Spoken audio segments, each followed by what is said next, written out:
تاریخ اسلام کے آسمان پر بہت سے ستارے چمکے، لیکن چند ایسے تھے جن کی روشنی صدیوں بعد بھی دلوں کو روشن کرتی ہے۔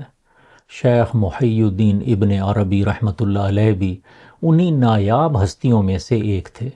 انہیں شیخ الاکبر یعنی بزرگ ترین شیخ کہا جاتا ہے، اور یہ لقب کوئی معمولی بات نہیں، یہ ان کے علم، عرفان اور روحانیت کا اعتراف ہے جو آج تک جاری ہے۔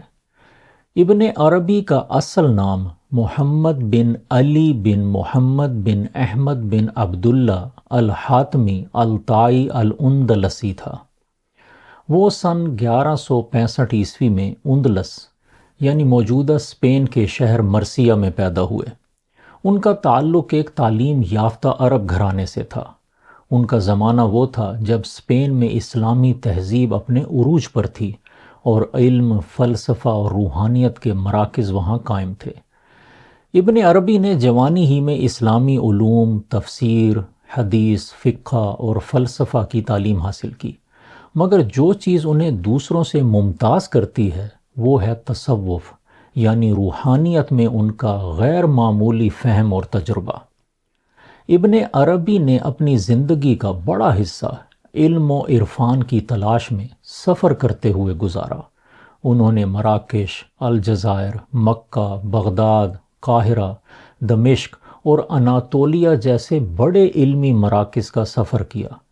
ان کا سب سے بڑا روحانی تجربہ مکہ مکرمہ میں ہوا، جس کے بعد انہوں نے اپنی مشہور ترین کتاب الفتوحات المکیہ کی بنیاد رکھی۔ ابن عربی کی تصانیف کی تعداد 500 سے زائد بتائی جاتی ہے، جن میں الفتوحات المکیہ تصوف، روحانیت اور اسلامی فلسفے کا ایک بے مثال خزانہ ہے۔ فصوص الحکم، حکمت، نبوت اور روحانی اسرار پر مبنی مختصر مگر نہایت گہری کتاب ہے۔ ترجمان الاشواق، محبت الہی پر ایک خوبصورت شعری مجموعہ ہے۔ ابن عربی کی تحریروں میں وحدت الوجود کا فلسفہ نمایاں ہے، جس کا مطلب ہے کہ کائنات کی ہر شے کا اصل منبع ایک ہی ذات اللہ تعالیٰ ہے۔ اگرچہ اس نظریے پر بعد میں بہت بحث ہوئی، مگر یہ بات واضح ہے کہ ابن عربی رحمۃ اللہ علیہ نے اللہ کی معرفت کے دروازے ایک نئے انداز میں کھولے۔ ابن عربی کا اثر صرف عرب دنیا یا تصوف تک محدود نہیں رہا۔ انہوں نے اسلامی فلسفہ، روحانیت اور علم باطن میں ایک نئی راہ متعارف کرائی۔ ان کے خیالات نے نہ صرف صوفیاء بلکہ فلسفی، مفسرین اور حتیٰ کہ مغربی مفکرین کو بھی متاثر کیا۔ ان کے افکار آج بھی اسلامی یونیورسٹیوں اور تحقیقی اداروں میں زیر بحث ہیں۔ یہ سچ ہے کہ ابن عربی کی بعض تحریریں عام فہم نہیں ہیں۔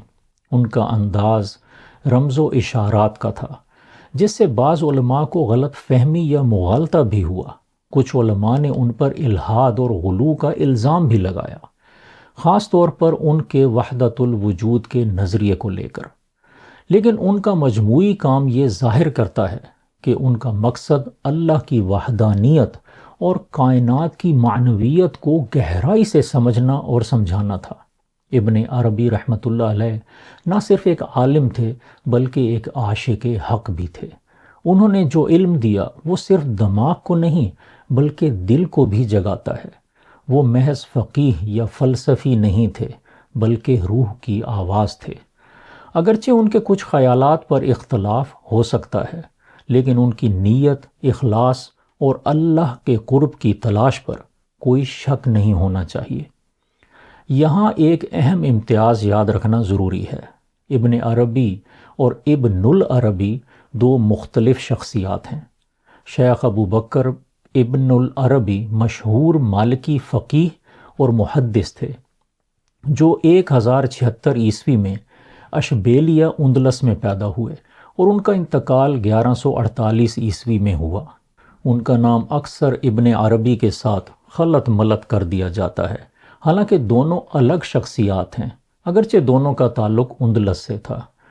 ابن عربی رحمۃ اللہ علیہ کی تعلیمات ہمیں یہ سکھاتی ہیں کہ دین صرف ظاہر کا نام نہیں بلکہ باطن کی روشنی بھی ہے۔ وہ ہمیں یاد دلاتے ہیں کہ علم کا اصل مقصد اللہ کو جاننا ہے، نہ کہ صرف بحث کرنا۔ ان کی زندگی ہمیں سکھاتی ہے کہ حق کی تلاش میں سفر کرتے رہنا چاہیے، چاہے راستہ کتنا بھی پیچیدہ کیوں نہ ہو۔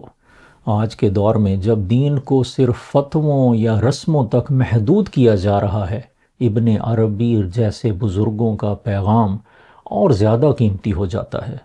وہ پیغام جو محبت، معرفت، عاجزی اور قرب الہی سے بھرپور ہے۔ ابن عربی رحمۃ اللہ علیہ نے اپنی زندگی کے آخری سال دمشق میں گزارے، جہاں انہوں نے اپنے علمی اور روحانی کام کو ترتیب دیا اور تعلیم و تربیت کا سلسلہ بھی جاری رکھا۔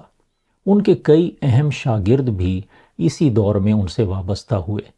ابن عربی رحمۃ اللہ علیہ کا انتقال 16 نومبر 1240 عیسوی میں دمشق میں ہوا۔